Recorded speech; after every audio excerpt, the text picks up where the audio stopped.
Okay, go ahead and call to order the May 3rd meeting of the school board. I ask that you rise for the Pledge of Allegiance. I pledge Allegiance to the flag of the United States of America and to the republic for which it stands, one nation, under God, indivisible, with liberty and justice for all.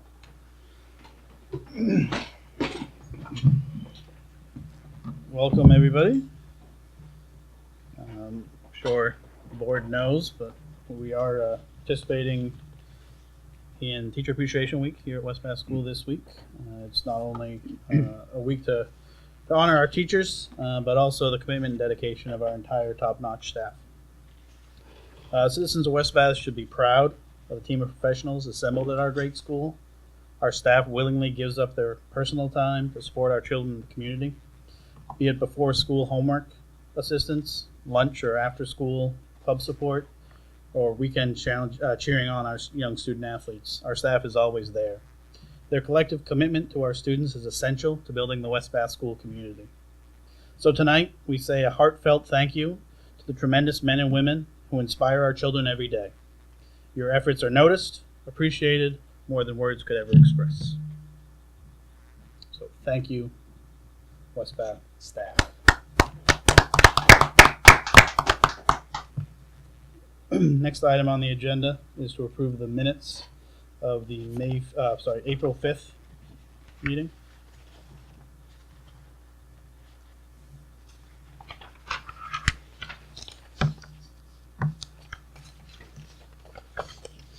I move we approve the minutes as written. I second. Motion's been made and seconded. All in favor? Unanimous. Approval of the April 12th minutes.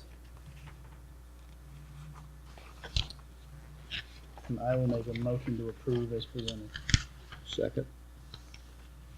Motion been made and seconded. All in favor? So unanimous. We do have one adjustment to the agenda. I'll call it item 5.1. And that it will be a discussion and vote on continuing to record and post school board meetings. Thoughts? We've had one pilot episode, few technical glitches, which we are working out.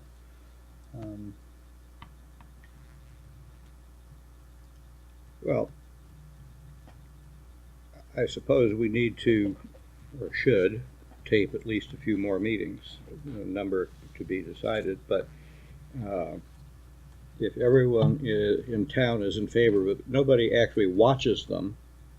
And I think that's what we have to look at for our evaluation is how many people actually access the video. Again, it's not really a cost effectiveness, it's just that if nobody's interested enough to take the time to watch it, why should we record it?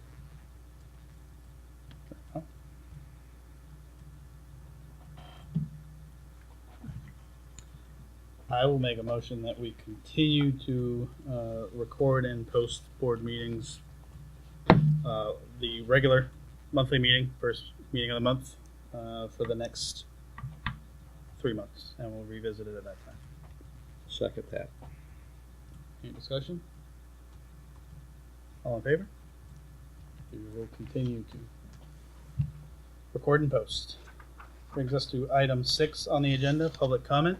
Any member of the public wish to comment on anything? Seeing none. Item 7.1, policy committee report, and we do not have a policy committee report this evening. 7.2, technology committee, no report. Item 7.3, facilities committee. The Facilities Committee would like to provide an update on the process of RFP 2017-1.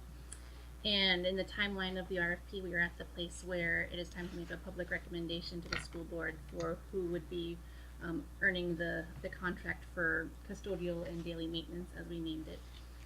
So we last month went through the bid prices with you. We, as a committee, unanimously would like to offer the contract to BSC Cleaning, which is based out of Saco. The organization has 230 employees. They have multiple types of businesses, which you can see their businesses on pages 6 through 10 of their bid packet. And one of the things that they said within the interview was that they've never lost a contract of any of the organizations that they've worked with. They've maintained all of the contracts that they've had. They were the lowest bidder with the bid price of $61,360. As I said, we interviewed the owner, and the committee unanimously felt great about the results of the interview. The references said that they are very satisfied with BSC's services, they're proactive, they provide top-notch services, have excellent interactions with students and staff, employees are respectful of all policies and procedures of the schools, great communicators, and that they would not hesitate to sign a contract with them again. And it has been stated that it has been a very successful partnership. So again, the committee would like to recommend to the school board that we grant BSC the contract for RFP 2017-1. Very well, thank you. And we will revisit this item further on in the agenda under the new business. Item 7.4, we reviewed payroll warrants. I reviewed payroll warrants on April 4th and April 14th. Dennis reviewed and signed AP warrants on April 6th and the 18th, and I reviewed them on April 7th and the second one on April 14th. Item 8, superintendent's report. Okay, beginning with the financial report. In your packet, you have the school department budget document through the end of April.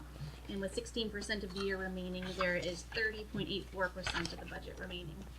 However, if we remove the allocated carryover that we have in next year's budget, and also the funds that we placed in the reserve warrants articles, that leaves us with 21% of our budget remaining. So again, with 16% of the year, there's 21% of funds, which really leaves us right on track and tracking well. When you look through the budget itself, the only area where we look to be a little bit low is in special education, and that's to be expected. We've had this conversation numerous times.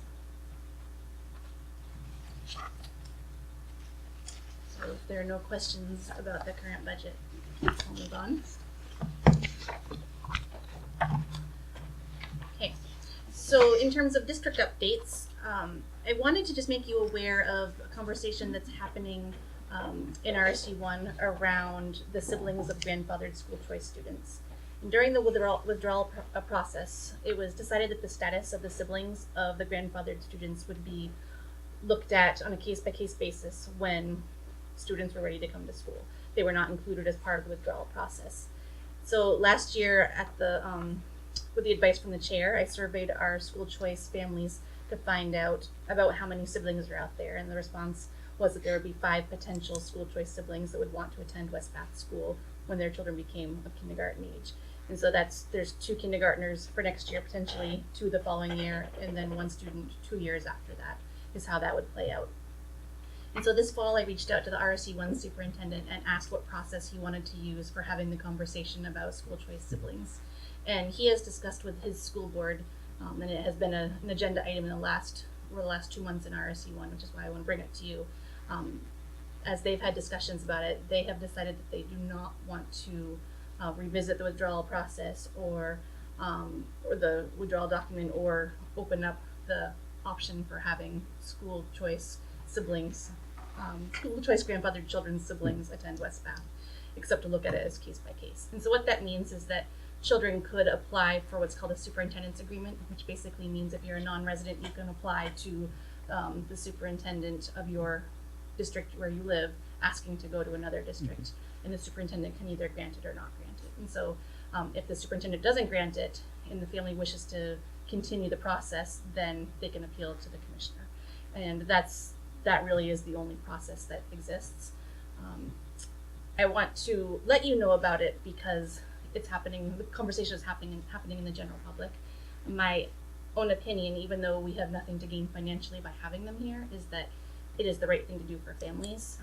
I look at our grandfathered students more as grandfathered families. And if they've invested time in having their children here and having their families part of our community, then their siblings should be able to come here as well. But that's my own opinion. And really the decision will rest initially with what the RSU1 superintendent feels is the right decision for the families. Do you want to discuss that at all, or should I move on? Okay. Wanted to let you know that spring expeditions are about midway through the cycle, And I think I said last month that I would let you know what the guiding questions were for students. I hadn't want to put them out publicly because not all children knew what their expedition topics were. The kindergarten guiding question is, how do worms survive? How do worms adapt to their environment? And do worms' lives matter? The guiding question for first grade is, how do we communicate without words or gestures? And why do shadows change over time? Second grade guiding question is, how do Atlantic salmon survive in their environment? How have people impacted the survival of salmon? Third grade's guiding questions are, how has immigration evolved over time? And does cultural diversity strengthen our community and country? Fourth grade guiding question is, how do invasive species impact the natural order in Maine? And fifth grade's question is, can I identify and develop the skills to survive an 18th century expedition? The types of field work that students have been participating in throughout these expeditions has been extraordinary. I think everyone has sort of raised the bar on what it means to work with experts and to attend field work. And just within these last 2 weeks, we've worked with Morris Farm, with Kennebec Estuary Land Trust, the Damascotta River Association. Second grades headed off to work at the Damascotta Fish Ladder and the Nequasit Fish Ladder. Third graders today went to the Holocaust Museum. Fourth graders yesterday went to the Darling Marine Center, and next week the Northern Stars Planetarium comes in to work with 4 grade levels on their expeditions. I really want to encourage you to come to the celebration of learning that will take place at the end of June, because I think that you'll be blown away by the work that the students and their teachers are doing through these spring's expeditions. I do want to let you know that on the 18th of this month, the Reactors Club, which is a group of second and third graders led by parent Jennifer Bodish and teacher Lori Franklin, supported by Aggie Demers. They will be performing their play that they wrote at 6 o'clock that evening. Prior to that, from 5 to 6, there'll be a spaghetti supper hosted by the 5th grade students to raise funds for their Boston trip. Could you repeat the date of that? It is on May 18th. Thank you. You're welcome.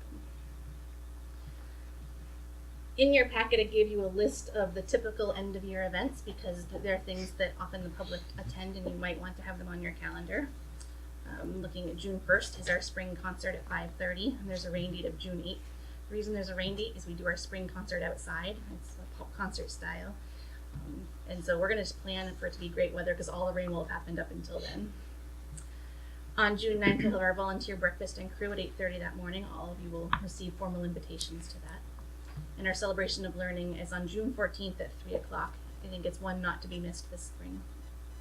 We'll have our annual talent show on June 16th at 1:30.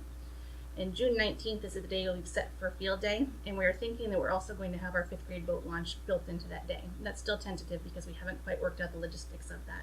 But that seems to be a day that makes sense because we already have a whole day set aside for the whole school. So we could build the boat launch into that. And June 20th will be our 5th grade step up and award ceremony for the whole school at 1:15. And June 21st is our last day of school with a half-day dismissal. Of course, there are many other things that will happen between now and then, but those are the traditional events that I get lots of questions about when they'll be. I want them on your calendars. I want to just remind everybody that the pre-K applications are out and available. If you have a student who will be 4 years old by October 15th, they are eligible to apply for our pre-K. And our current programs are at the Children's Schoolhouse, the Bath YMCA, and the Bath Head Start. Applications are due here by May 19th so that placement can happen for students. In your board packet, you have a copy of my town report that was submitted to the town to be included with the compilation of the town's report. It summarizes some of the highlights of the year. My initial document was approaching 6 pages and I had to really cut it back. So most of the things that are in here are no surprise to you, but just some of the highlights that have happened since school has started this year. And I also want to echo what Keith said, that this week is Teacher Appreciation Week, and we are appreciative of our parents and the teacher organization who have helped us to celebrate our teachers this week.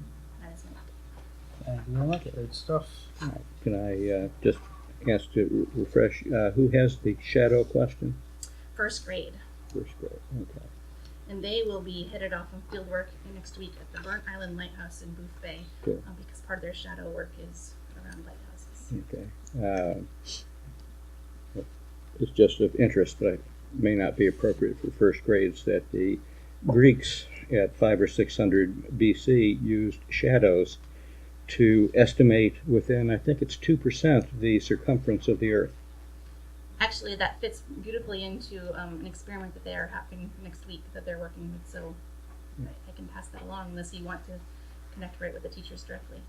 No, that's fine. I taught this actually in conceptual physics to freshmen.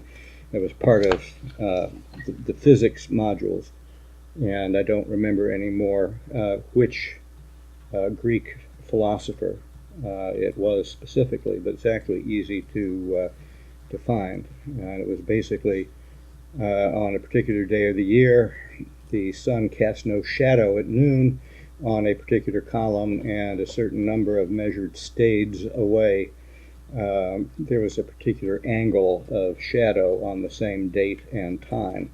And from that, he was able to calculate the circumference with absolutely remarkable accuracy. I will take a look and see if I can find what that is, because that does connect with something that they're doing early next week. And their end product is they're doing a shadow puppet performance. Cool. I don't know if that's public, but they are doing a shadow puppet performance of Keep the Lights Burning Abbey, which is a story of the Matinicus lighthouse keepers.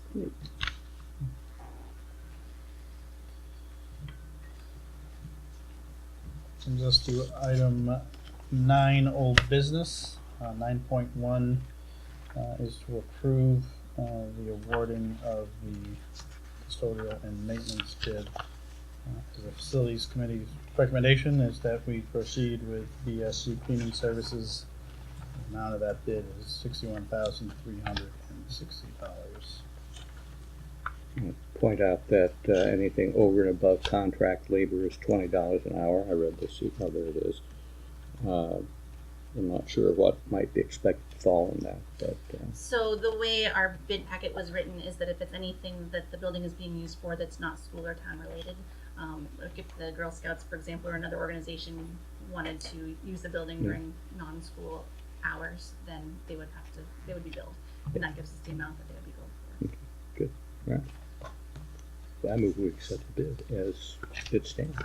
I Motion second. and a second to accept as presented. Any discussion? Public comment on that? Seeing none. All in favor? So approved unanimously, and thanks to the facilities committee for all their hard work going through those bids on our behalf. Next is item 9.2.1. It's policy JFAB, admission of non-resident private tuition students. And when we originally drafted this policy almost 2 years ago now, the thought was we'd go back and revisit it. And figured it's been a while. We're in the middle of, we've just finished up the budget cycle. Makes sense to look at this policy. Do we agree that the tuition amount should remain $7,000 as we originally drafted it? And do we agree with the timeline? Currently, the application process requires application by May 1st for enrolling in the upcoming school year. Just wanted to give the board an opportunity to decide whether that timeline still made sense. I'm not aware of any tuition students. We had any tuition We students? had one tuition student last year, and then partway through the year they moved to West Bath. But other than that, we have had a few inquiries. Do you sense that the price is preventing tuition students? In the conversations that I've had, we've not gone a whole lot further than the price. I don't know how many more people have looked at the policy and then decide not to call, if any.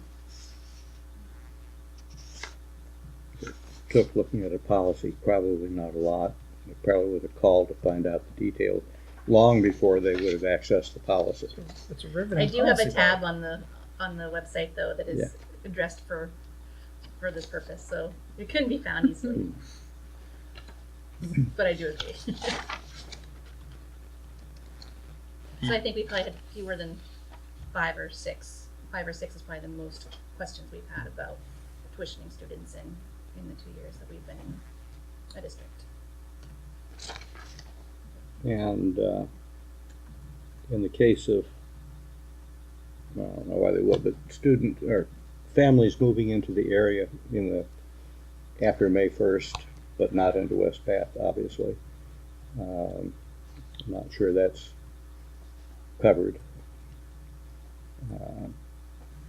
They wanted to come to West Bath School and pay tuition.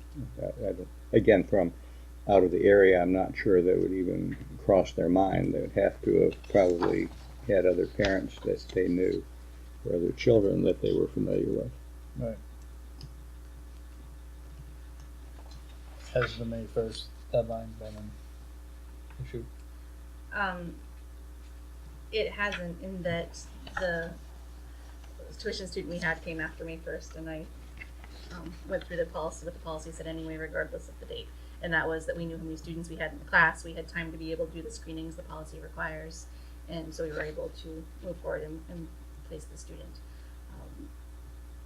In some ways, it's easier after May 1st because I know what my class lists look like and how many students we're expecting. Because the policy does state that if we have 14 students in K-1, then we're full, or 16 students in 2nd through 5th grade. Sometimes it's hard to know until you get closer to school. Mm-hmm. There, on the second page, there are a number of things that, although they're probably aimed or targeting students who are denied and then appeal to the superintendent, I think if you read that in a slightly different way, if somebody reads the policy and says they're not entitled to petition for enrollment, they can appeal to the superintendent, whose decision is final. That's someplace over there, item 7 under application admissions process. Should we make it any clearer than that?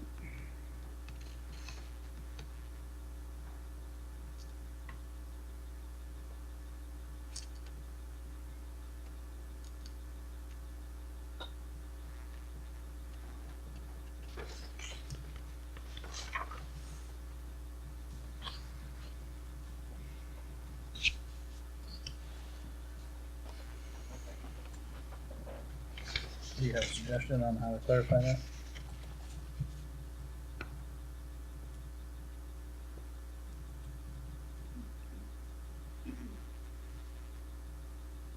And I guess, do we need bullet point 7? There's bullet point 6. Are they redundant? I guess is what I'm asking. Seems to me. Unless we wanted to keep that statement of that the decision is final, add that to number 6. Right. Yeah.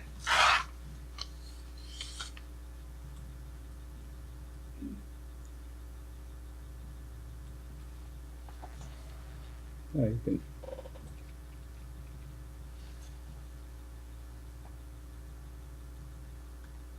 modify 7 at a point, either to say that admission of a student, a non-resident student during the school year or after the May 1st deadline is at the discretion of the superintendent. Because you've outlined all the reasons and things before, I think maybe a number 9, point number 9 would probably handle that.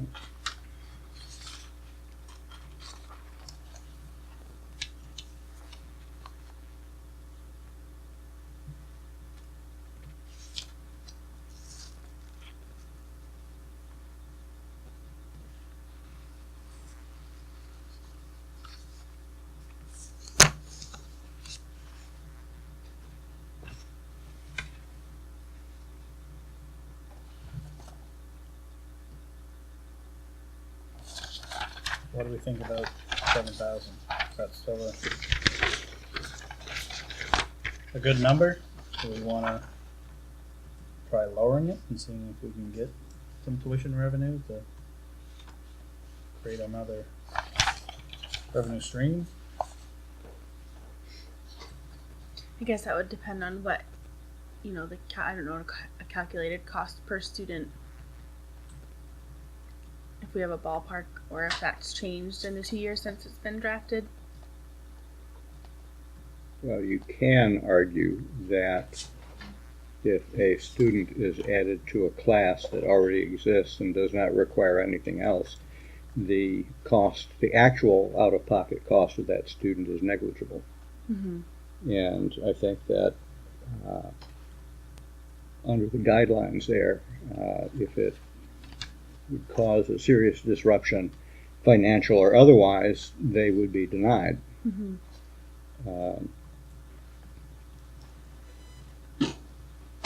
Certainly, I'd support, say, trying $6,000 and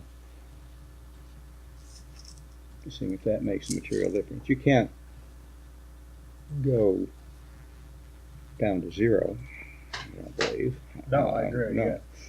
But if $7,000 is prohibiting some people who would otherwise want to go, then we probably need to test what that threshold is without going too low right off the bat. But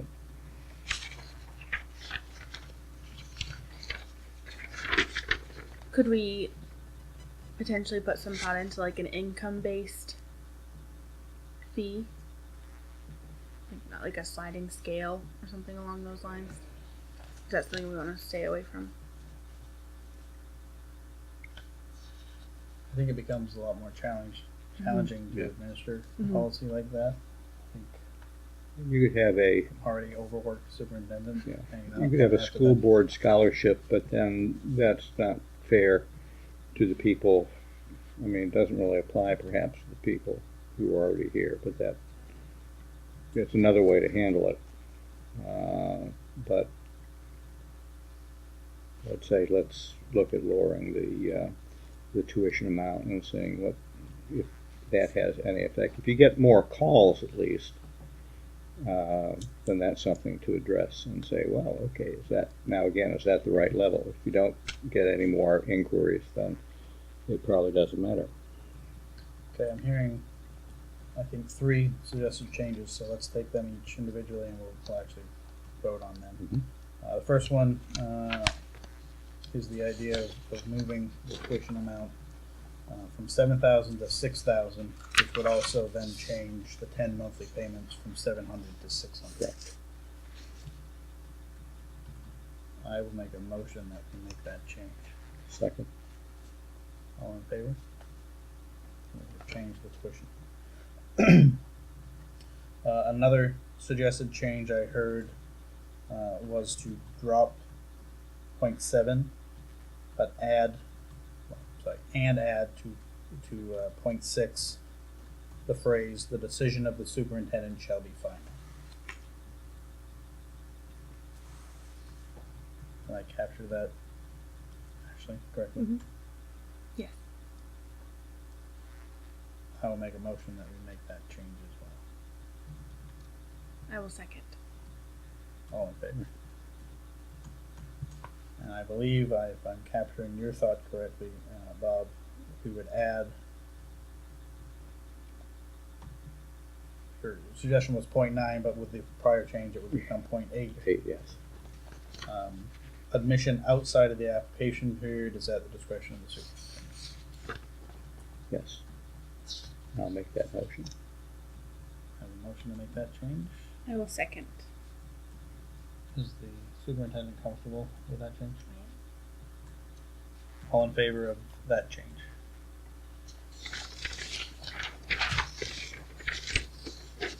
Add a revision date to this policy and next place.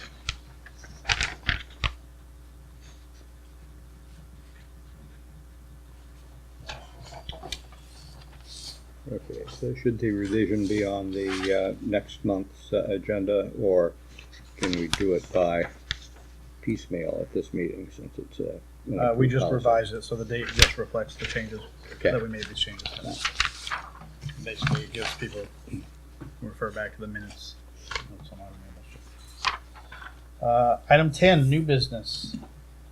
10.1.1 is the approval of probationary 1 to probationary 2. Do you have some recommendations for us to? I do. We have several probationary 1 teachers who would be moving to their 2nd year as probationary 2. Esme Willett, who is a half-time music teacher. Laura Rosenberg, who is a 60% librarian. Elizabeth Jarvis, who is 50% gifted and talented teacher, 50% response to intervention. Caitlin Goulet, who is currently teaching grade 5. And Hannah Goss, who is our 20% school nurse, who, while not a teacher, the way the contracts work is she falls into the same categories in terms of placement. So all of these staff members are recommended by me to be moved to probationary 2 status for next year. I will make a motion that we approve the recommendations for probationary 1 to probationary 2 status as presented. Second. All in favor? And congratulations and appreciation to those individuals. 10.1.2 probationary status 2 to probationary status 3. We have 1 teacher, Jennifer Harris, who is currently a grade 1 teacher, who is currently probationary 2, and I'd recommend to move to probationary 3 status for next year. So moved. Second. Made and seconded, all in favor? That is also unanimous. Congratulations. 10.1.3 probationary 3 to 1st year continuing contract. We have 1 staff member who has completed the 3-year probationary period, and would be moving to 1st year continuing contract. That is Cheryl Winchester. She's a special education teacher. Currently, her focus has been on behavior, executive functioning, and math support. Make a motion, we approve the recommendation. You made the motion, or are you looking for? I'll make the motion. Okay, Bob made the There you motion. I will second the motion. All in favor? Go. It's also unanimous. 10.2 approval of a contract for principal superintendent of schools. We've discussed these changes throughout the budgetary process. So I will make a motion that we approve the changes as we have discussed. Second. All in favor? That is unanimous. You're stuck with us again. Thank you. 10.3 approval of the special education director job description. You want to give us the highlights? I'd love to give you the highlights. We also want to offer to the board if you'd like to bring this back to the agenda next month if you want more time to think through it, and that's okay too. But this job description is tailored for special education director for the West Bath SAU. It's listed as pre-K to 12 because it would be really one of the only other employees within the district who has full district capacity because this position works with students in grades 6 through 12 and also students who are placed out of district and works with students who are in private school settings that have been placed parentally by parents, works with students who are homeschooled. So it's beyond just the West Bath school walls. The qualifications are that the special education director needs to have administrator certificate 030 and a minimum of a master's degree. Would report to the superintendent of schools, and internally at the West Bath school would help to supervise special education faculty and staff. The job goal would be to use leadership, supervisory, and administrative skills to develop, achieve, and maintain an appropriate educational program for all West Bath students with disabilities that supports the mission, vision, and beliefs of the school district. Within the performance responsibilities, it goes through a long list of requirements that are necessary to be able to perform the job, many of which we've talked about when we talked about creating the position last month, when we talked about the idea of a special education director throughout the budget process.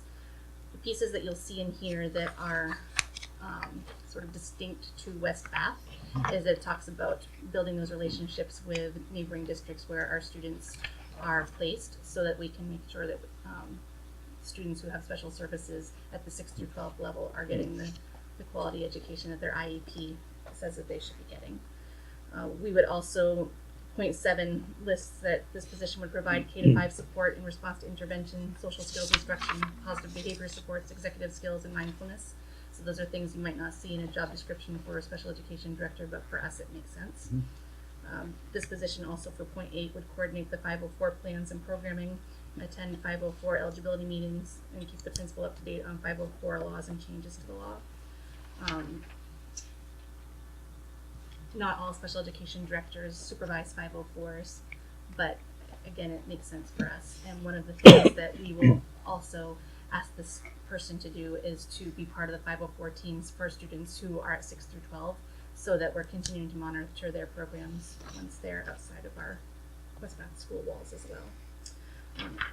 Other than those pieces, what you'll see within this job description are what you would see for most special education directors.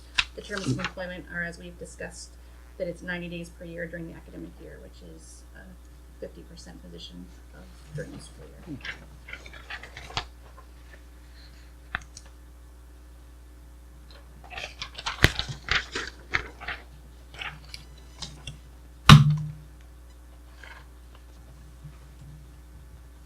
I will make a motion that we approve the job description as presented. A second. Any discussion, any questions on it? All in favor? Unanimous. 10.4, 2017-2018 school board meeting calendar.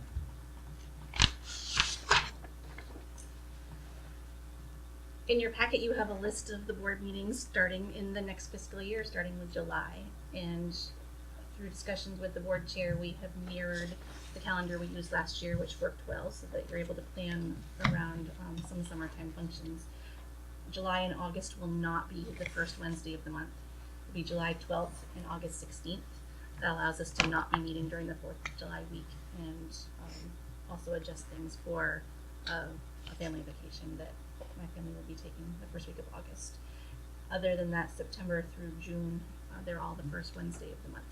This is the same calendar that we had in place last year, and it worked well for the hiring of employees, and allowed us to have a meeting prior to the start of school to take care of any last minute business before school started.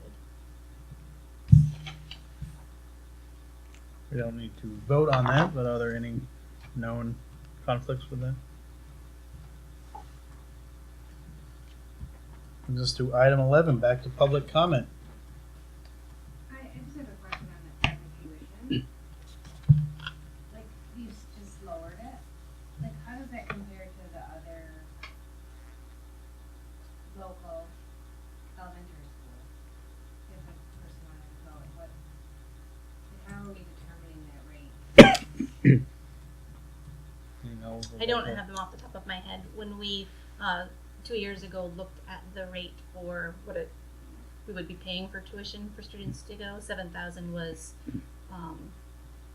my recollection is it was between $7,600 and $7,800 for most of them. So we'd already lowered it slightly, but I didn't look prior to today's meeting. I can do that and get back to you. No, just because the town covers a certain amount based on the pure state amount for people, right?